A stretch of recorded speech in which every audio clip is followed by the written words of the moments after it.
सोंथि मानि बेयो दे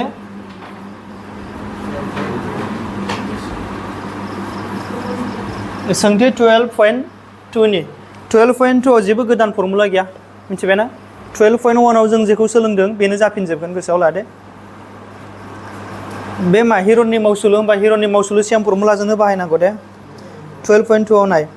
मा बुंदों बेयाव फार्स्ट कुइसनावहाय मोनसे आखान्थिब्रै महरनि मोनसे पार्क दङनो मा नाम बेनि पार्कनि नामा दे ए बि सि डि कुइसना नायलांफा दे बुकआवहाय खना सियाव बेसेबां जानांगौ दे डिग्री आच्छा होमबा मोनसे ओरैबायदि पार्क बानायग्रोनोसै आङो नैबावनो बानायसै दे सिखौ नैबाव लानोसै आङो दे सिखौ बे साइडआव लाबाय आं 90 डिग्रिया बिदि जाया होमबा 90 डिग्रिया फुरा आखाइजों बानायनायथ' सिदा हानाय नङा बे ओरै देब्बाय नै अबेजों जागोन बे नैबेजोंहाय नै ना बेखौ मा लानोसै सि ओमफ्राय माखासेया 90 जानांलाय लानो जिखुनु आखान्थिब्रै जाबानो जाबाय ओरै बानायलाबायबाय आं नै ओरैहाय खायथ्रा जाबाबो जाबाय दे बेयाव एखौ बहा लानो नैबाव लानोसै ए बि सि ओमफ्राय मा जागोन बे सिरियाल ला दे ए आ जुदि बेयाव थायोबा नैबाव बि फैयोबा नैबाव मा फैगोन बे सि आरो ए बि सि नैबावबो मा लायनो हायो नोङो दि खिन्थु एखौ बेयाव लानो हानाय नङा एनि उनाव डाइरेक्ट सि फैगोन नामा फैयाना सिरियाल लोगो मोनहैनांगौ दे दानिया नायनो नैबे बेसेबां डिग्री जानानै दङ दे 90 डिग्री दाना जोङो चेप्टार बे 12.1 बा 12.2 जोंहा बेयाव बेथ' आखान्थिब्रैसो नङा होमबा बे पार्कआ बे गार्डेना ना बिबार बारि जेनेबा गेलेग्रा फोथार मोनसे होमबा बे आखान्थिब्रैनि जोंहा खेनसेनो दब्लायथि नागिरनायनिथ' फर्मुला मोनाखै जों हेरननि मावसुलुखौ माबायदि पिक्साराव माबायदि कुइसनाव जों बाहायोमोनलाय दब्लायथि नागिरनो थाखाय आखान्थिथाम जाथारनांगौ मा जानांगौ आखान्थिथाम बेयावथ' आखान्थिथामानो गैया खिन्थु जोङो बबेबा मोनसे गेजेरजों दानखावोबा बे आखान्थिथाम सोमजिगोन नङा होमबा खिन्थु बिनि मानफोरखौ लिरनानै लाग्रोनि दे मा दं ए बि आव बेसेबां दङ दे 9 मिटार ओमफ्राय बि सि आवलाय 12 मिटार एकदम इजि सि डि आवलाय 5 मिटार दाना ए डि आव बेसेबां दङ ए डि आव 8 नङा होमबा 8 मिटार खिन्थु जोंहा बेबादि आखान्थिब्रै महरनि मोनसे दब्लायथि बा एरिया नागिरनायनि जा फर्मुला गैया खनसेनो दङबाबो जों बेयाव सोलोङाखै दाबो नङा होमबा स्पेसियेलि आरो बे मोनबो मोनसे स्पेसियेल रोखोमनि आखान्थिब्रैबो नङा बे माने बेखौ जों बर्गबो बुंनो हाया आयतबो बुंनो हाया बे समान नङा नालाय दा बेबायदिनो जोंहा थोंजोङै दब्लायथि नागिरनाय फर्मुलायानो गैखाया होमबा आं बेखौ गेजेरजों दानखावनांगोन ओरै दानखावबा जानाय नङा दे आं मारै दानखावगोन ओरै मानो दानखावगोन दे बेबायदि बिदि दानखावबा आङो मोनसे खनाया मा जानानै दं बाहाय 90 डिग्री होमबा नैबे आखान्थिथामा मा रोखोमनि आखान्थिथाम जागोन दे बे बुंनायलाय हायोबा अके नोंसिनिबा बेयाव मोनबेसे आखान्थिथाम दङ दा मोननै आखान्थिथाम दङबा आं नोंसिनो खोन्थानोसै सिगाङाव नैबे मोनसे आखान्थिथामनि बि सि आरो डि बे आखान्थिथामनि दब्लायथि नागिरगोन नङा होमबा आरो सेकेन्डआव सोरनि नागिरबावगोन जोङो ए बि ओमफ्राय डिनि खननैनिबो दब्लायथि नागिरनायनि उनाव सानैखौबो ज' दाजाबब्लानो मानि मोनगोन ए बि सि आरो फुल मोनगोन ना होमबा जा खामानिया खननै बिनि खनसे आरो बिनि खनसे बुजिबाय खिन्थु ना नैबाव नाय दे खिन्थु नैबेयावहाय मा दङमोनलाय दे 90 डिग्री बबेबा मोनसे आखान्थिथामाव सोरबा सासे खनाया 90 डिग्री जायोबा जों बेखौ मा बुङो खनाथि आखान्थिथाम बुङो मा बुङो खनाथि आखान्थिथाम होमबा मोनसे 90 डिग्री मोनसे खनाथि आखान्थिथामाव राइट एंगल ट्रायंगोलाव जुदि मोननै आखान्थिनि होनाय थायोबा आरो सोरबा सासे आखान्थिनि मान गैयाब्ला बै थामथि आखान्थिखौ जोङो इजिलि नागिरनो हायो माजों पाइथागरास थारबुंथिजों पाइथागरास थारबुंथिखौ बावबाय नामा नोंसोर आंनिबो खोन्थागोन दा रिपिटबाव खिन्थु सिगाङावनो बाहायबोबाय जोङो दे दा पाइथागरास थारबुंथिजों नैबेखौ नांग्रोगोन दे मानो होनबा मोनसे आखान्थिथामनि दब्लायथि नागिरोबा हिरननि मावसुलु बाहायोबा जोंनो मोनफ्रोमबो आखान्थिनि मा नांथारगौ जोंनो मान नांगौ दा बे दङ खिन्थु बेथ' गैयाना जाबाय खिन्थु आं नैबावहाय आंनो बेखौ नांलायखाया दे 90 डिग्रीनि गोजानाव थानायखौ जोङो लाव आखान्थि बुङो मा बुङो लाव आखान्थि नैबेखौ हासा लादो नैबेखौ मा लादो नोंसोरो जौथाय जोंना मोनसे फर्मुला दंमोन ना आखान्थिथामनि दब्लायथि नागिरनाया मा जायोमोनलाय हाफ इन्टु बेस इन्टु मा जायोमोनलाय हाइट हासा इन्टु मा जायोमोनलाय जौथाय हासा सानजाब जौथाय बिदि गैयामोन होमबा बे हासानि माना बेसेबां बेयो 5 नङा होमबा बे जौथायनि माना बेसेबां बेलाय 12 बेजोंबोथ' मोनो जोङो नागिरगोन दा बेजोंबो खिन्थु नैबेखौथ' हानाय नङा दे मानो होनबा बे 90 डिग्री नङाना जोंथ' बेयाव बिदि हासा आरो जौथायथ' गैया बावहाय होमबा जोङो बे फर्मुलाखौ हाया माजों हागोन जोङो हिरनजों जुदि हिरनजों बानायनोबा जोंनो मोनथामबो आखान्थिनि मान नांगौ ना दे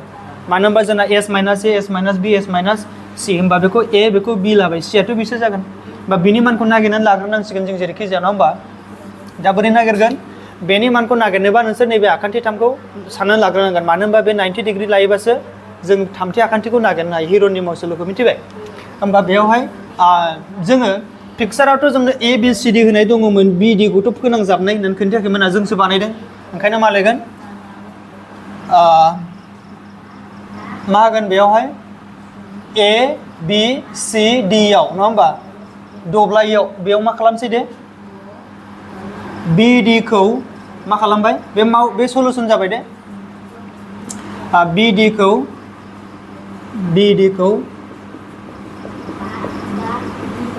फोनांजाबनाय जाबाय बि डि खौ जों मा खालामबाय फोनांजाबबाय दानिया आखान्थिथाम बि सि डि आव मायावहाय दे आखान्थिथाम बि सि डि आव खिन्थु बेयो मा रोखोम आखान्थिथाम मोनलाय बेयो खनाथि आखान्थिथाम मानो होनबा मा जाना दङ दे 90 डिग्री आं बेयाव खोन्थायाखिसै मानो होनबा बुकाव खोन्थाखानाय ना सियाव 90 डिग्री बे अट'मेटिक मा जाना दंखायो बे खनाथि आखान्थिथाम ए बि सि डि आव दे जिहेतु बेयो मा बे खनाथि आखान्थिथाम होमबा जों बेयाव मा बाहायनो हायोमोनलाय पाइथागरास थारबुंथि नङा होमबा माजों बाहायगोन जोङो दे पाइथागरासनि माजों थारबुंथिजों फर्मुलाजों नङा होमबा पाइथागरासनि थारबुंथिजों जों माबोरै बानायनो हायोमोनलाय दे लाव आखान्थिनि बर्गआ गोसोआव लाखा दे पाइथागरासनि थारबुंथिया माखौ बुङो जोङो गोसोआव दंना गैला नोंसोरो मोनसे आखान्थिथामाव सोरबा सासे खनाया 90 डिग्री जायोबा जोंथ' बेखौ खनाथि आखान्थिथाम बुङो आरो बेयाव मोनथामबो आखान्थिथामनि गेजेराव मोननै आखान्थिनि मान होनाय थायोबा सोरबा सासे थामथि आखान्थिनि मान गैयाबा होमबा जों बेखौ नागिरनो हायो मारै नागिरो पाइथागरासनि थारबुंथिजों दाना पाइथागरासआलाय माखौथो बुङो माबायदि ओरैबायदि थारबुंथि बेयो नाहर बिडि माने बे लाव आखान्थि 90नि उल्थायाव थानायखौ जों मा बुङो लाव आखान्थि सबसे गोलावसिन नङा होमबा स' मोनसे आखान्थिथामनि लाव आखान्थिनि बर्गआ गोसोआव लाखा दे मोनसे खनाथि आखान्थिथामनि लाव आखान्थिनि बर्गआ गुबुन मोननै आखान्थिथाम बेखौथ' होनखांखाबाय आं लाव आखान्थि बिनि बर्गआ गुबुन मोननैया सोर जागोन मोनसे सिडि आरो मोनसे मा जागोन बिसि नङा होमबा बे लाव आखान्थिनि बर्गआ गुबुन मोननै आखान्थिनि बर्गनि दाजाब गासैजों समान जायो थारमाने बेखौ बर्ग बानायोबा बिनि एन्सारासो जों समान जागोन दे बे मोननै आखान्थिफोरखौ बर्ग खालामनानै दाजाबबावनांगौ होमबा बे मा जागोन बे समान जागोन नैबाव नाय मारै लिरो बेखौ दे आচ্ছা लाव आखान्थिनि बर्गआ होननाय माने सोरनि बर्गआ दे बि डि नि बर्गआ नङा होमबा बि डि स्कुवेर जागोन बिनि बर्गआ सोरजों समान जायो दे होनदे बि डि स्कुवेर सोरजों समान जायोनो मोननै गुबुन आखान्थिफोरा मा थाबावखो दे बि सि स्कुवेर आरो मा थाबावखो मोनसेया होन मा थाबावखो दे सि डि नङा होमबा सि डि बि डि लाखाबायब्रा आरो मा थाबावखो आखान्थिथामखौ नाय दे आं बि सि डि आवसो लादों गोजौनिखौ नायनाङा बि डि स्कुवेर समान बि सि स्कुवेर प्लास मा जायो नामदों सि डि स्कुवेर दाना मानफोर बसायजोबदो दे मान बसायदो बि डि नि माना मा दङ बेयाव होनदे बि डि निथ' गैया नागिरगासिनोसो दङ नङा होमबा बि डि स्कुवेर समान बि सि नि माना बेसेबां दे 12 12 नङा होमबा सि डि नि माना 5 जोङो मावफुंथाय बानायफुनाय समाव बे मिटार सेन्टिमिटार बेफोरबायदि सानगुथिखौ लिरनो नाङा दे लास्टआव एन्सारा हैबानो जाबाय मिथिबाय 12 खौ बर्ग खालामनाय माने 12 सानजाबनै बिदि नङा 12 जों मा सानजाबनांगौमोनलाय 12 जोंनो मा सानजाबनांगौ 12 खौ 12 सानजाब 12 जा 12 जों 12 सानजाबा 100 बेसेबां मोनो 44 मखासथ' लाखा बेखौ बारे बारे इउज खालामबाय थागोन दे 5 सानजाबबा 25 बेखौ दाजाबबा बेसेबां मोनगोन 169 दाना नैबेजों बि डि स्कुवेरथ' थांफागासिनो दङ लेफ्ट साइडआव जोंनो बि डि स्कुवेर नाङा जोंनो बि डि सो नांगौ बे स्कुवेरखौ नाङा जोंनो दे होमबा बि डि आ स्कुवेरखौ लेफ्ट साइडजों खोमोरोबा आगदाजों मा जायो होन्दोंमोनलै आङो बर्ग रोदा फैयो नङा होमबा 169 सोरनि बर्ग मोनलाय बे होनलाय हायनो हाया नोंसोरो 13नि माने बेनि बर्ग रोदाया मा जायो 13 होमबा आं दासो मोनबाय नैबे बि डि आ बेसेबां जाखो दा दे होनलाय 13 मिटार बास नों जुदि मोनथामबो आखान्थिथामनि मान मोनबाथाय नोङो बिनिबो दब्लायथि नागिरनो हासिगोन नैबेखौथ' आं दहायनो खोन्थाखादों हाफ इन्टु हासा सानजाब जौथायजोंनो जायो नङा होमबा बेखिनिथ' जोब्बाय नङा होमबा बेखिनि जोब्बाय दाना मा खालामगोन बिदि मोनबाय ना आखान्थिथाम मानि दब्लायथि नागिरसै दे होन बि सि डि नि माबे दब्लायथि बुजिबाय समान हाफ इन्टु हासा जायो मा जायोमोनलाय हासाया सोर दे होनलाय हासाया डि सि नङा होमबा जौथाया सोर जानानै दङ बि सि आंबो हासा सानजाब जौथाय खोथा लिरनो हायोमोन आं लिरासै दे आरो नोंसोर आन्दायनो हागौ एखमबा हिरननि बाहायो एखमबा बेखौबो बाहायो बेखौ माब्ला बाहायो मिन्थिगौ जुदि आखान्थिथामा 90 डिग्री बासो जौथाय आरो हासा होनाय थायो 90 डिग्री जायोबाथाय मोनसे हासा जायो मोनसे मा जायो जौथाय जायो बेफोर मोननै माना नङा होमबा मोनसे हासा मोनसे मा जायो जौथाय खिन्थु बे नैबेथ' 90 डिग्री होननाय खोन्थायाखैना नों बेखौ जौथाय लानो बेखौ हासा लानो जों हाया बिदि गैथाराबासो जों माखौ बाहायोमोनलाय हेरननि मावसुलु बुजिबाय होमबा दानिया नैबेहाय मान बसायदो दे होनदो डिसिनि माना बेसेबां होन डिसि माने 65 बिसिया बेसेबां 12 बे दानजाहरा होमबा बे गोजौआव दंजोबो दे बेजों दानो 2 सानजाबसे 2 सानजाब 6 दिनै 2 सानजाबा बेसेबां मोनखो आङो 30 सानगुदिया जोंना इउनिटआ मिटार बा मा जागोन बे मिटार स्कुवार कमप्लिट आंना नैबेनि जोब्बाय नै बिनि दब्लायथिखौ मोनबाय आं मिथिबाय दा सोरनिखौ नांबावगौ दे बेनिखौ ए बि डि ए बि आरो डि नि बुजिबाय होमबा बेखौ ओरै बानायसै आङो ने आखान्थि 3 मानि थाखाय दे ए बि डि नि थाखाय बेयाव मा दङ दे आखान्थिफोरखौ ए बि सि लानांगोन ना मोनसेखौ ए मोनसेखौ बि मोनसेखौ मा लानोसै आङो सि नङा होमबा आखान्थिफोरा मा होनसै आङो दे आखान्थिफोरा मोनसेखौ आङो ए समान समान मा लानोसै दे होनदो 9 लानोसै नामा बि समान समान होनदो दे 13 खौनो लानोसै दे सि आलाय 8 नोंसोरो बेखौ लानो हायो आं ओरै गिदिंबोबाय दे मानो होनबा S minus A S minus B S minus C formula दङ ना बेयाव बाहायनांगौ नङा होमबा आচ্ছা बेखौ आं बेयाव बानायसै दानिया नाय जिहेतु आङो ए बि सि मोनबाय खिन्थु फर्मुलायाव जोंना मारुनि सिङाव एस बोथ' दङ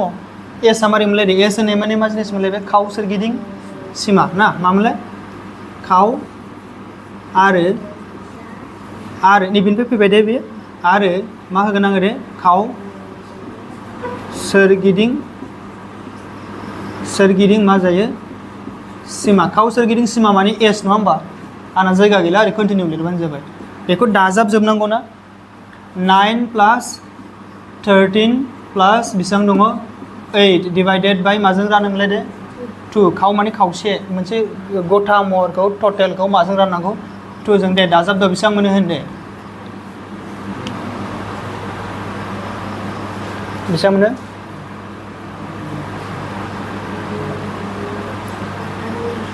थामजि मोनबाय नङा होमबा बेसेबां मोनखो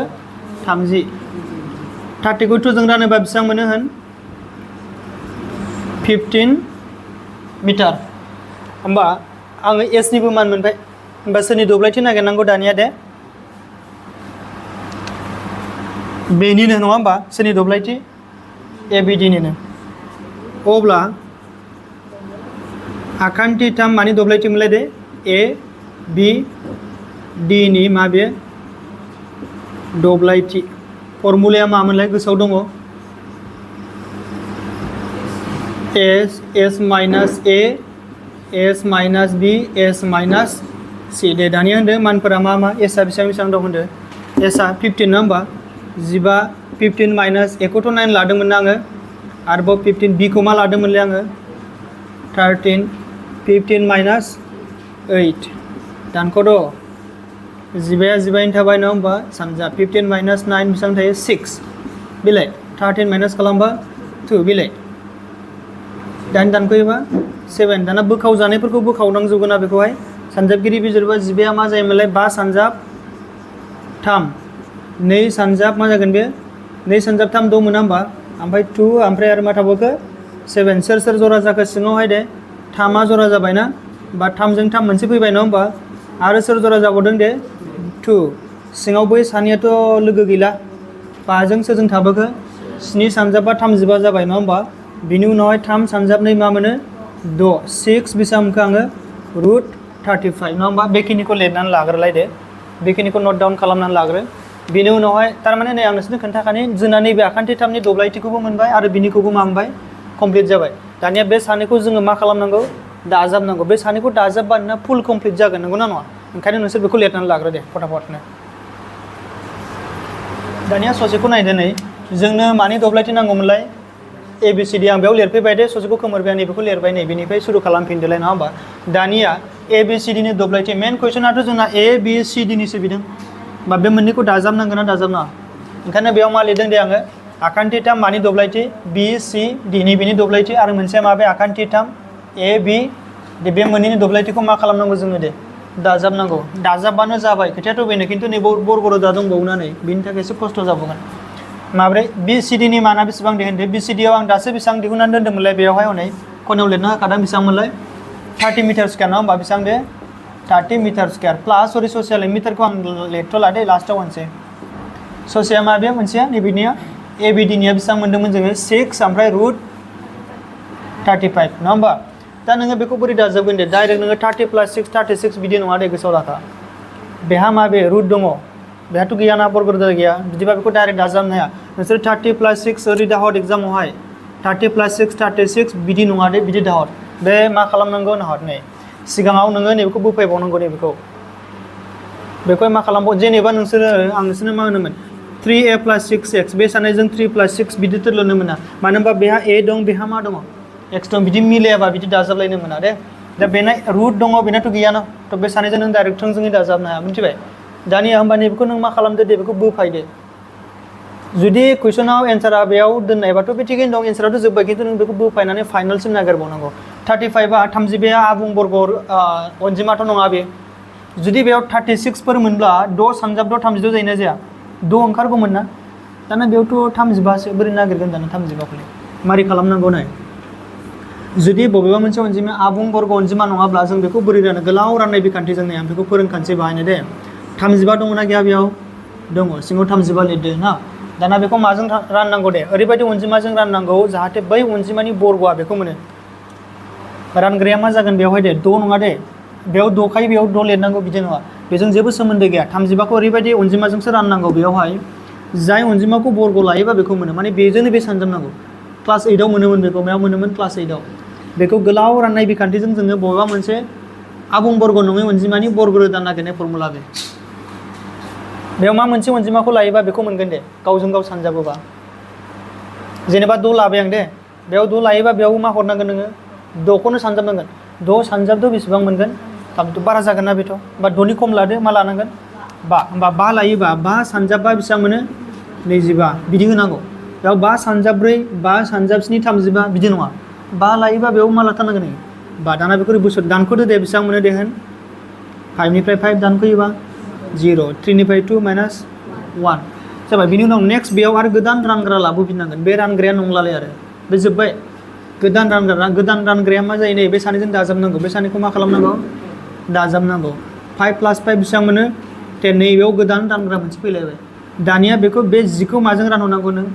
10 खिन्थु 10 सानजाबसे 10 बिदि नङा बेयाव जुदि 1 होबाना नैबेयाव मा होदेरनांगोन नोङो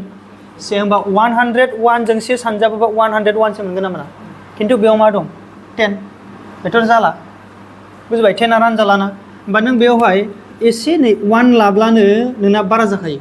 2 लाब्ला आरो बारा जाबावगोन बेयाव जुदि नोङो 2 होयोबा नैबाव मा होनांगौ दे 2 खिन्थु नोंना रानजाग्राया मा जानानै दङ 10 ओरैबायदि फिसा जानानै दं होमबाथ' बे रानजाला रानजायाबा मा होनांगौ बेयाव दशमिक होनांगौ मा होनांगौ दशमिक ओमफ्राय मोनसे खोथा गोसोआव लाबाव जे जोङो बै नर्माल जोङो राननायावहाय दशमिक हरोबा लाथिख'खौ मोनबेसे लाबोयोमोनलाय जोङो मोनसेल'सो फैयोमोन खिन्थु बे बर्ग रोदा नागिरनाय खेत्रआवहाय जोङो दशमिक होनाय लोगो लाथिख'खौ मोनबेसे लाबोनांगौ मोनबेसे लाथिख' होगोन बायदो होन खनसे खननै दानिया नैबावहाय नों ओरैबायदि अनजिमा ला जे बेखौ लायोबा बेखौबो बेयाव होनांगौ आरो बैयावबो होनांगौ ओमफ्राय सानजाबलायदो ओमफ्राय मा मोननांगौ नोङो 1000 नाय आं बेयाव 8 लानायनि मा लानायनि दे 8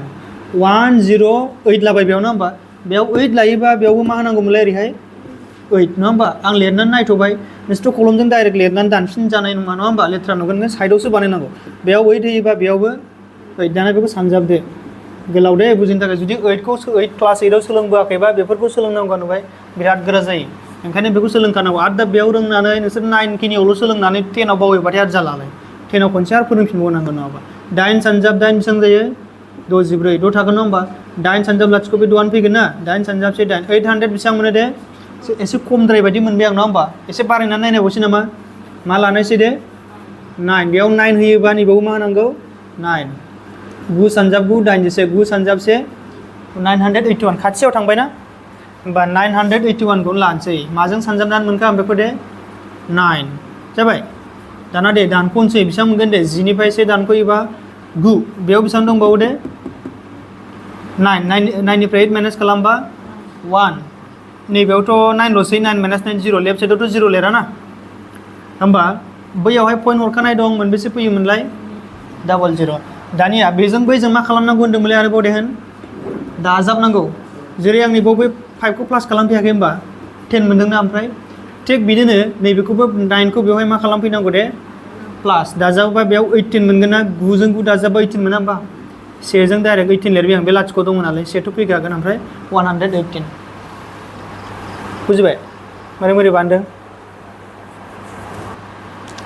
बेसेबां मोनखो आं दा 5.9 खिन्थु आं नोंसोरनो मोनसे खोथा खोन्थानि जोङो स्टेन्डार्ड फर्मआवहाय जों दशमिकनि आगदाथिं मोननैल' डिजिट दोननांगौ मोननैल' बेसेबां खिन्थु दाबो मोनसेल' मोनदोंना मोनसे नायनायबावसै नङा होमबा दा बेयाव नायदोलाय नै आङो बेयावहाय जुदि 1 होयोबा नैबाव मा होनांगौमोनलाय बेयाव 2 होयोबा बेयाव मा होनांगौमोनलाय 2 होनानै नायनायनि आं दे मानो होनबा नैबेवहाय 2 होयोबा 1000 बेयावबो एसे बारा जाहैगोनदां थेवब्लाबो नायनायसै नै बेयाव आं मा होनसै दे एबारावहाय 1182 आरो बेयाव मा जानानै दङ 2 2 सानजाब 2 4 8 सानजाब 2 16 से आटले 2 सानजाब 2 3 2 बारा जागोन ना होमबा बेयाव मा होनांगोन आङो दे 1 होयोबा बेनो बे मोनगोन ना होमबा 1182 बेनो मिलायगोन ना बेनि फिसासिन नङा होमबा बेयाव 1 होगोन नैबाव मा होगोन आङो दे 1 होगोन जाबाय दा ओमफ्राय बेखौ दानख'बावदो मिथिबाय ना दानख'नानै जेखि मोना मानो आंनो बेखौ नांला मानो होनबा आं मा बुंदोंमोनलाय दशमिकनि आगदाथिं आं मा बेसेबांथा बेसान लुगैयो आं अनलि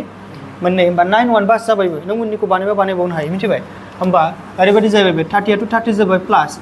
6 रुट 35 माने 6 आ 35 रुट 35 जों सानजाबनानै दङ सानजाब मा मोननांगौ दाना दे 5.9 मा जागोन बे 1 बे 30 खौ दोनथ' दासिमबो दे बेखौ सानजाबबावनांगोन ना नङा होमबा सानजाबना मोननायखौसो सोरजों दाजाबनो हागोन नोङो बेजों नायनाय 5.91 सानजाबफुनाय रानफुनाय समाव पइन्टखौ लिरनाङा डाइरेक्ट माजों सानजाबगोन आङो 6 जों 6 सानजाबसे 9 सानजाब 6 बेसेबां जायोमोनलाय 54 6 सानजाबा 30 बेसेबां जागोन 35 दशमिकनि बाहागोआ मोनबेसे दं बे कुइसनाव मोनसे मोननै होमबा मोनसे मोननैबाव फैगोन बे मिथिबाय 35 पइन्ट मा जागोन बे 46 होना 46 बिनि उनाव दाजाबोबा नैबेखौ दाजाबनो रोंबावनाय नङालै नोंसोरो नैबे सानैया आं डिटेल्सआव फोरोंजोबखाबाय दे 10 आवबो नांगोन 30 जों मा दाजाबनांगौ दे नोंसोर बेखौ खायफा खायफा ओरै दाजाबगोन बिदि दाजाबबा जानाय नङा बेहा दशमिक दंना गैया बेहाथ' गैया बेहा दशमिक दङ नङा होमबा नैबेखौ मा लिरनांगोन नोंसोर ओरैहाय 30 पइन्ट मा होनांगोन नोंसोरो 0 दशमिक गैयाबा दशमिक होनानै बै उननिखौ मा खालामनांगौ रोखोमसे दशमिकनि अनजिमायाव लांनांगौ नङा होमबा जों मा खालामो 0 0 होदेरनांगौ होमबा एन्सारा मा जागोन 65 जागोन नङा होमबा 65 पइन्ट मा जागोन बे 46 मिटारनि मोना बे कुइसना होमबा मा जासिगोन बे मिटार स्क्वायर जोबथानायाव नोंसोरो इउनिट होनो दाबाव दे माबाखौहाय मा होनना बुङो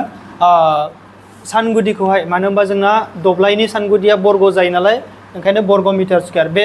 दशमिकनि उननिया एफा एनै उल्था पुल्था जायो बेखौ जेबो टेनसन लाना मिथिबाय कुइसन एन्सार सल्भ मानो होनबा आं बेयाव उननिखौथ' गारबायना दा उननिखौ लाफाजोबनाय मोनबा एसे आलदाबो जानो हागौ बेयो बाट 65 पइन्ट सामथिं जाहैगोन बेयो एकदम एखे नङा उननिया मा जायो एसे खम बारा जायो दशमिक थाबाथाय मिथिबाय दा एन्सारा बेनो जागोन दे 65.46 बेसेबां दंमोन जों दहाय लिरनायाव 65.5 आচ্ছা बुकनि मथेबा एन्सारनि मथेबा 65.5 दाना मा फोरोङोमोन आं नोंसोरनो आरोबाव दशमिकनि आगदानि बिसानफोरखौ जों खोमोरबाय थानाय बेखौ जुदि 6 खौ खोमोरोबा 5 नि देरसिन मोना नङा दे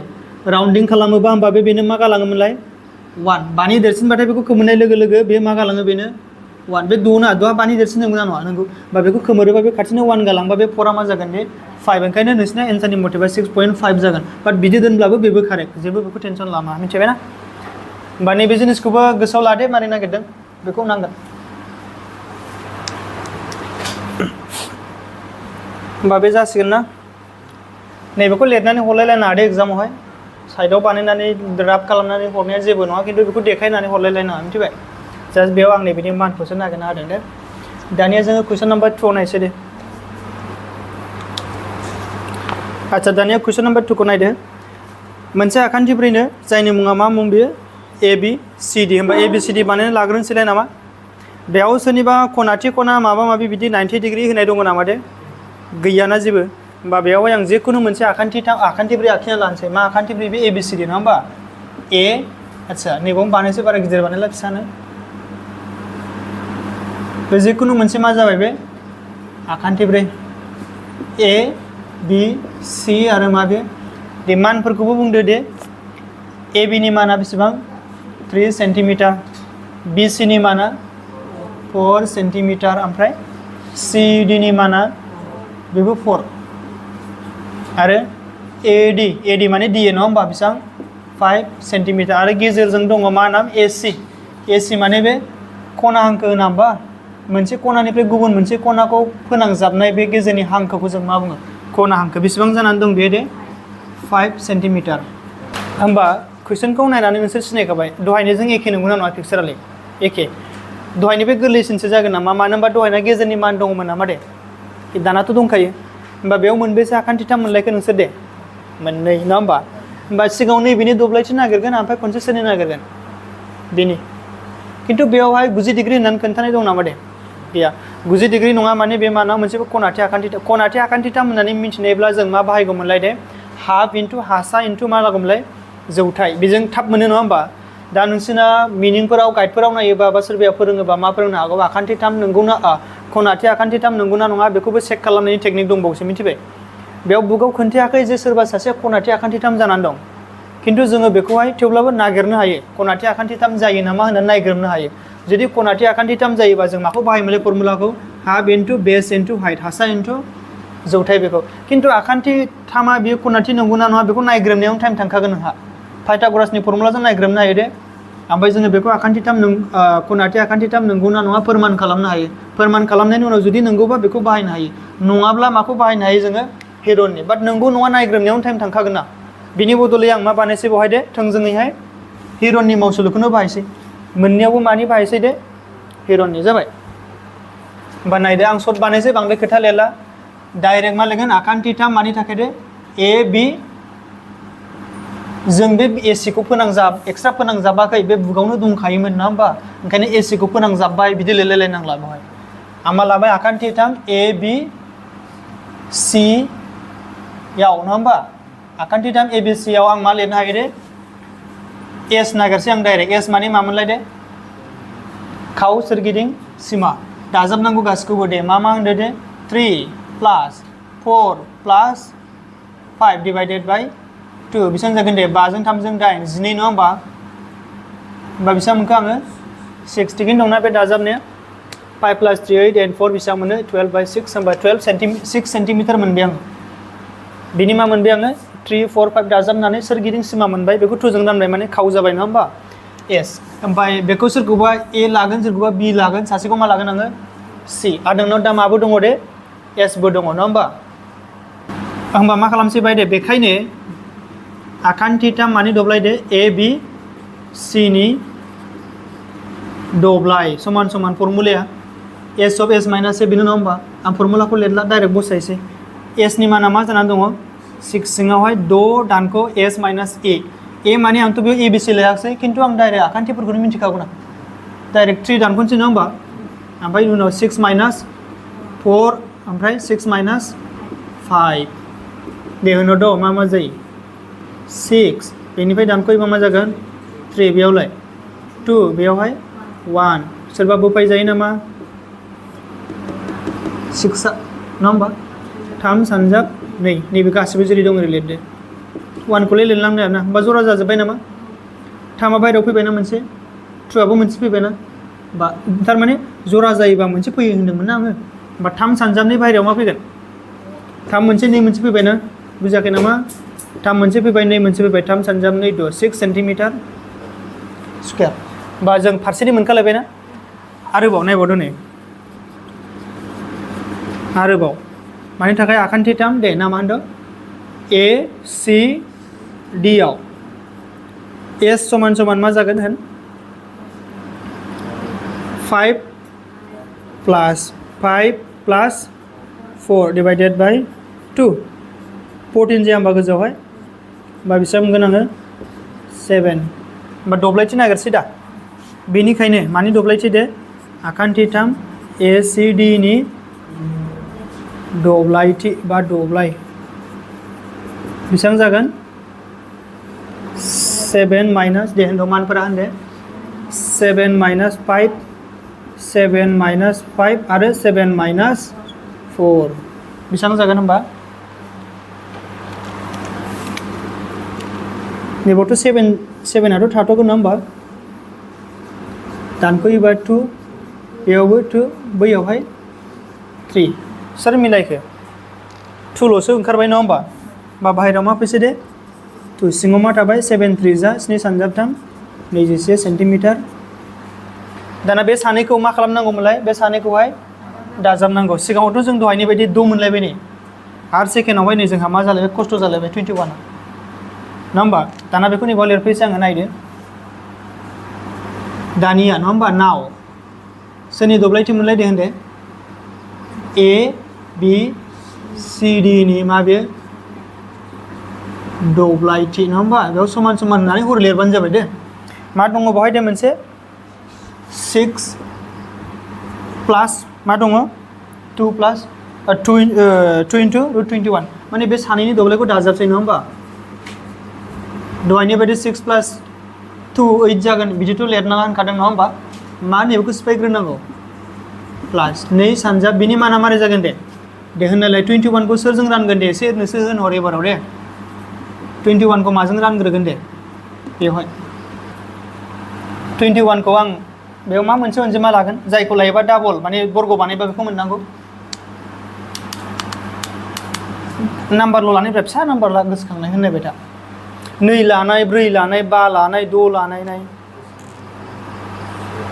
बेसेबां जागोन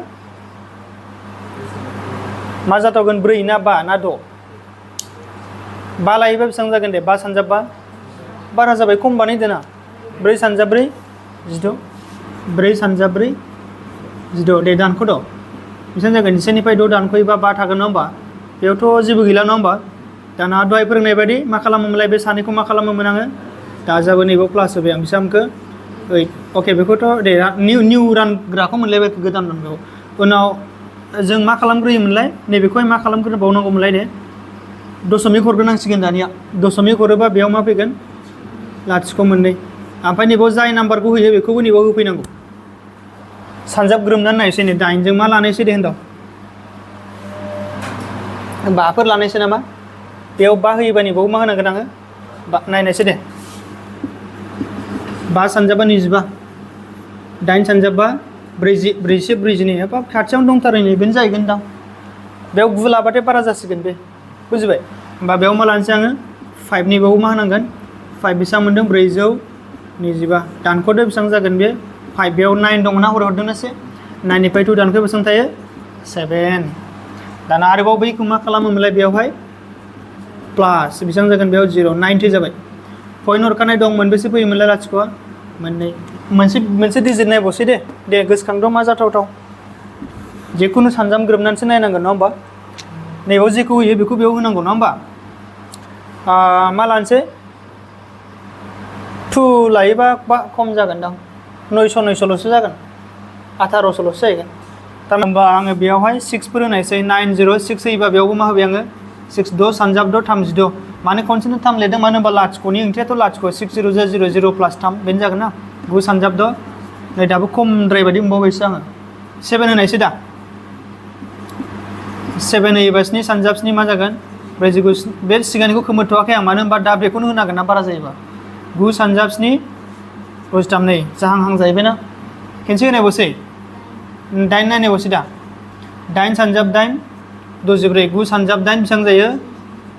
नैबेनो थिग जासिगोन नङा होमबा 9 लाबाथ' 9 सानजाब 9 दाइनजिसे ओमफ्राय नङा नैबाव 9 थाबा 9 सानजाब 9 दाइनजिसे आरो 9 सानजाब 9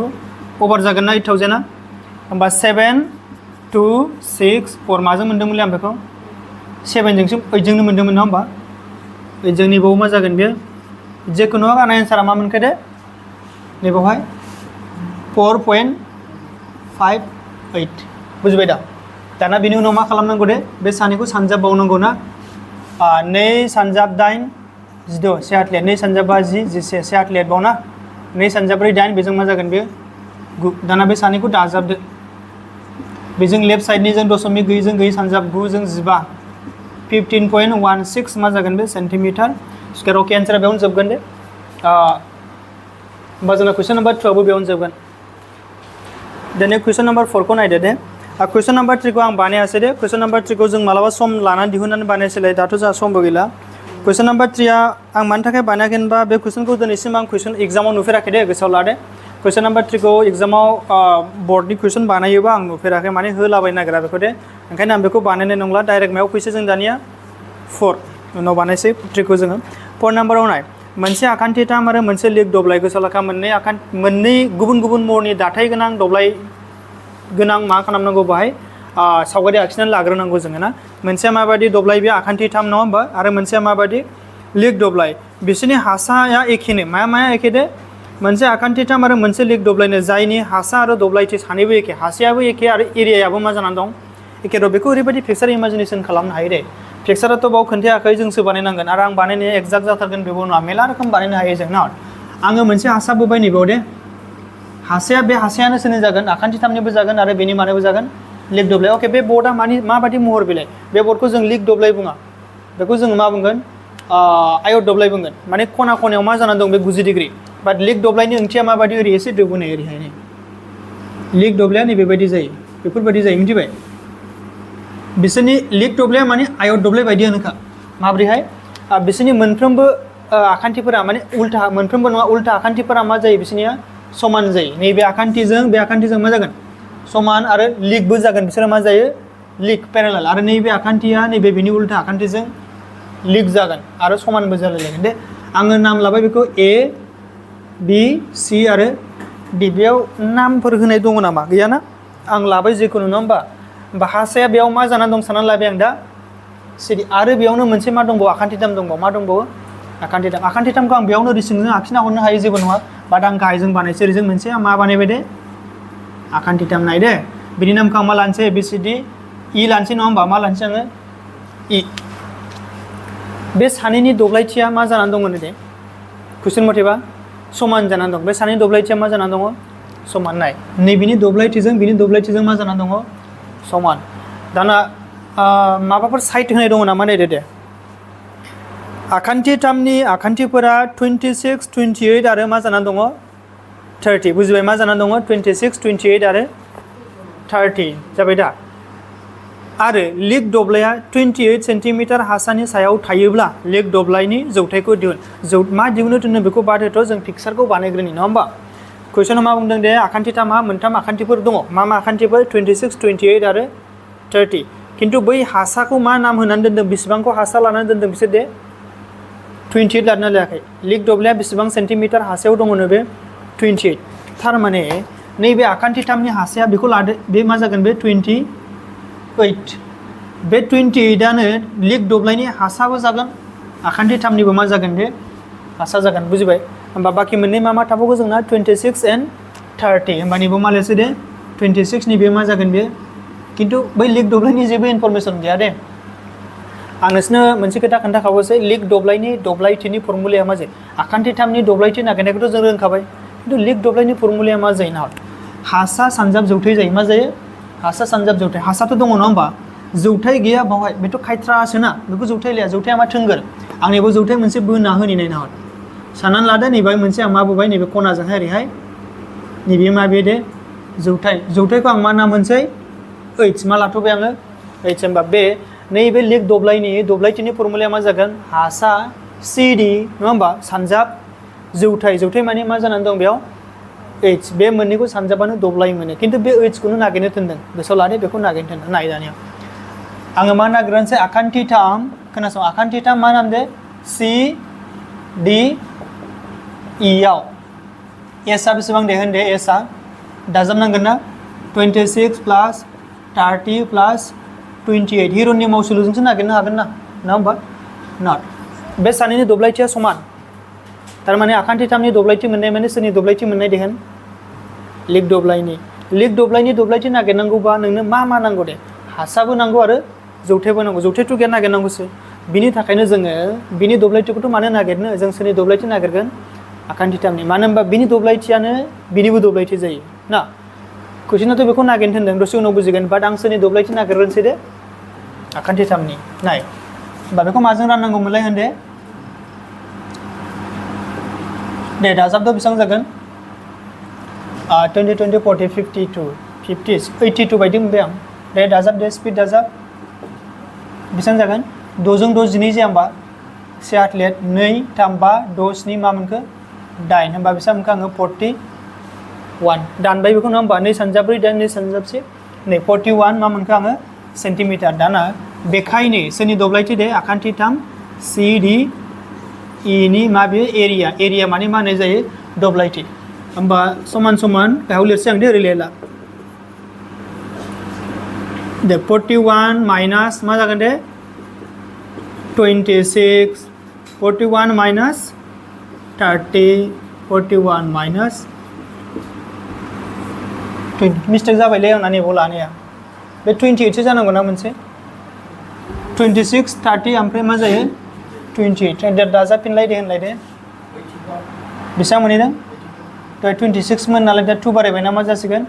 84 होमबा नैबे मा जासिगोन 42 नैबे 42 बेबो 42 42 42 दे दाना दानख'दो दे होनदो 16 सो जागोन बेयाव नङा होमबा 12 निफ्राय 6 दानख'योबा बे थागोन 3 निफ्राय 2 दानख'योबा 1 अके 30 दानख'योबा 12 नैबावलाय 6 12 1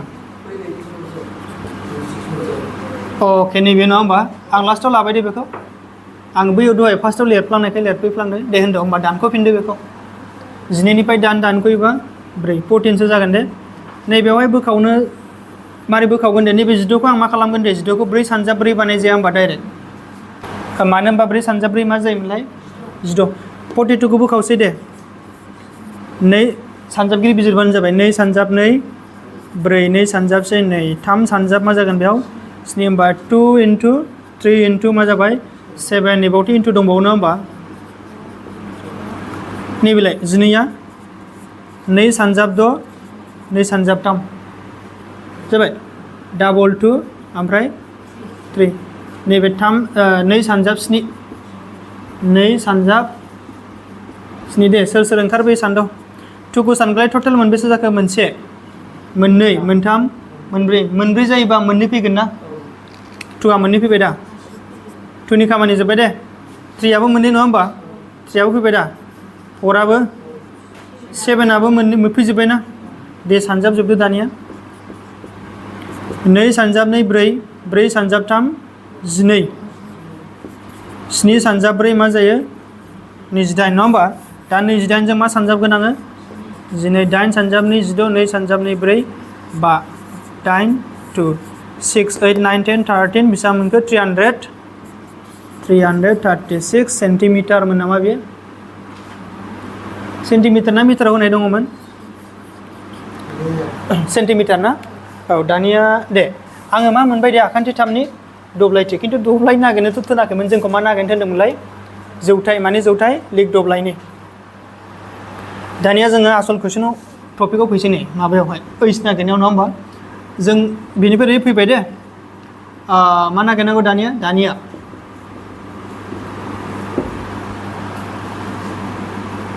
A B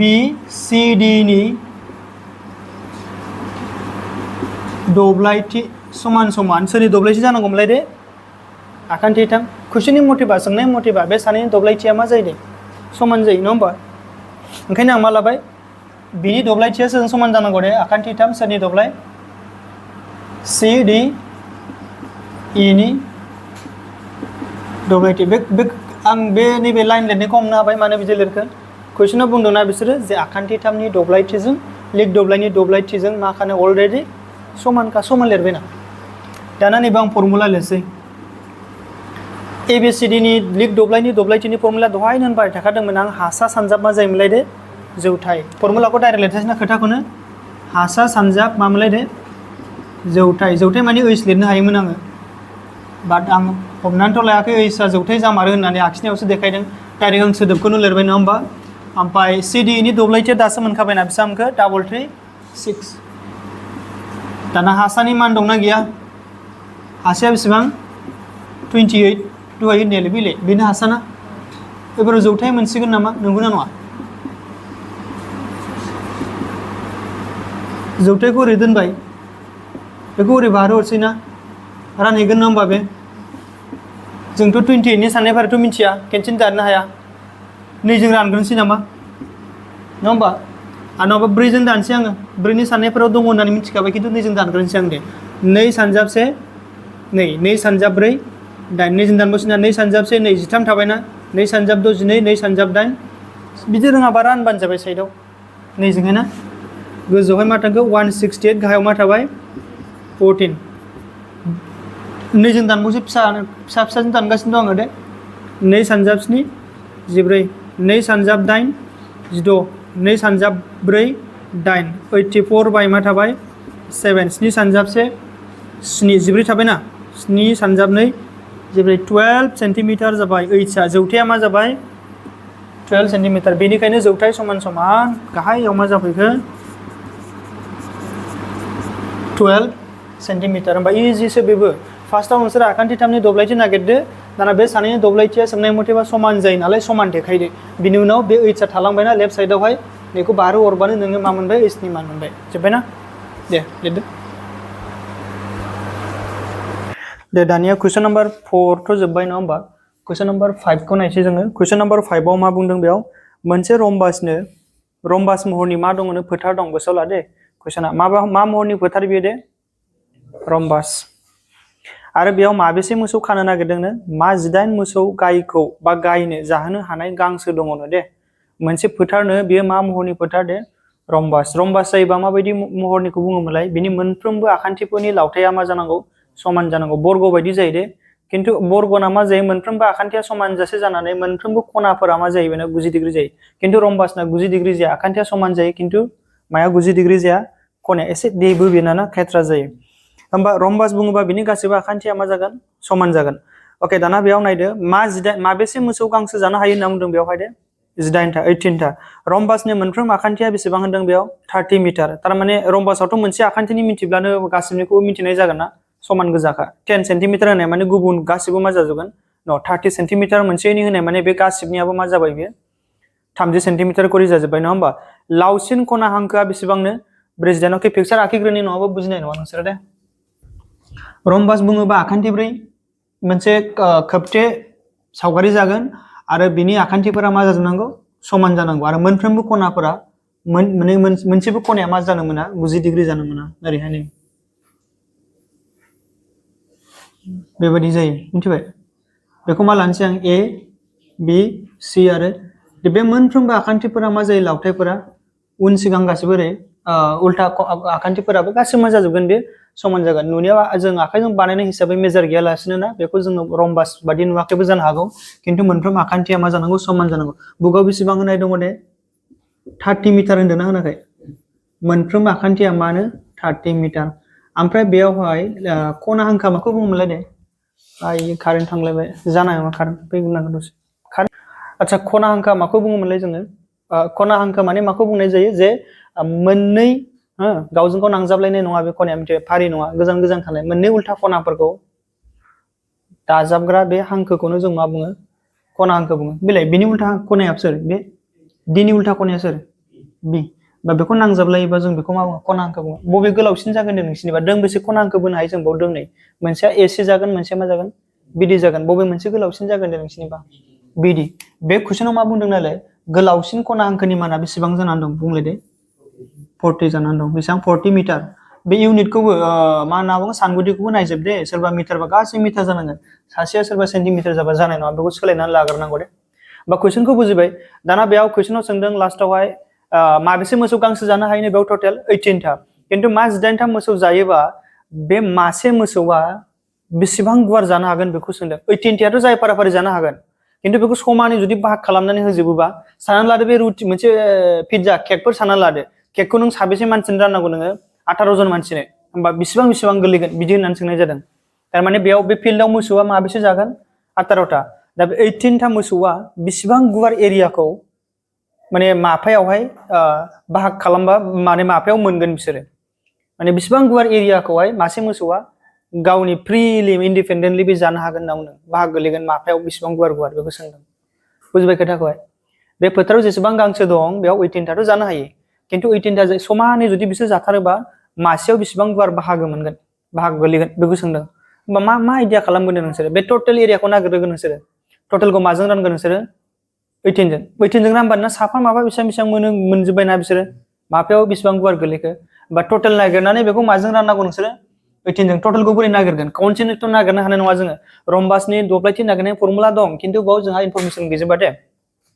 हासा जौथाइ मोनबानो जायोमोन जानाया बादे जिखुनु जों बेखौ नांथ'आ जोंहा बेयाव मोननै आखान्थिथाम नुजायोबा जों बेजों मा बे फार्स्टआव बे आखान्थिथामनि मा नागिरगोन दब्लायथि आरो बेनि मा नागिरबावगोन नोङो दब्लायथि बिनि उनाव बे सानैखौ दाजाबबानो बे टटेल मोनबायना आरो बेखौ माजों राननांगौ जोङो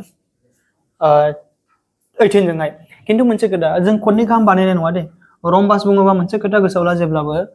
रम्बासनि बे डायगनेला इंलिसाव बुङो डायगनेल बर'आव बुङो जोङो खना हांखो मोनसे रम्बासखौ खना हांखोआ समानै खोन्दोनियाव मा खालामो बे बाहागो खालामो बेजों गेजेरजों मोनसे खना हांखो थांना थाङाखै थांदों बे खना हांखोआ बे रम्बासखौ मोनबेसे बाहागोआव समानै बाहागो खालामो बे मोननै ओरै ओरैजों मोनसे थुख्रासे जाबाय गोजौजों मोनसे जाबायना जाबाय होमबा जों दब्लायथि नागिरोबा खननै नागिरनांगौ दरखार गैला नोंसोर जै खनसेनि मोनबाय होनबानो बेबो सोरनिबो जागोन दे नेक्स्टनिबो समानै बाहाग खालामनाय माने मा जुदि बेयो साननानै ला नैबाव 80 मिटार स्कुवार मोनबाय नोंसोरो होमबा नैबेबो मा जासिगोन बे गोजौनाबो 80 होमबाथ' नों डाबल खालामनांगौथ' दरखार गैया कुइसन नाम्बार 3 फोराव जों डाबल खालाम 4 फोराव डाबल खालामदोंमोन ना जोङो दा बेयाव डाबल खालामनाय नङा नायबाबो नुखागोन नोंसोर नाय नैबे आखान्थिथामनि थाखाय आखान्थिफोरा मा जागोन 30 मा जागोन बे 40 गोजौनियाबो मा जानानै दं 30 40 होमबा सेम एन्सारखौनो मोनगोन ना मोना मानो होनबा डाबल नागिरनाय नङा जों खनसेल' नागिरगोन आं गोजौनिखौ लानोसै दे ए बि आरो मा लानोसै आङो डि होमबा बेवहाय रम्बासखौथ' जेनेबा आं होबाय मा ए बि सि डि रम्बास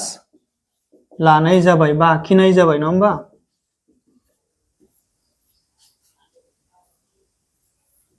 एबिसिडि रम्बास लाबाय नङा होमबा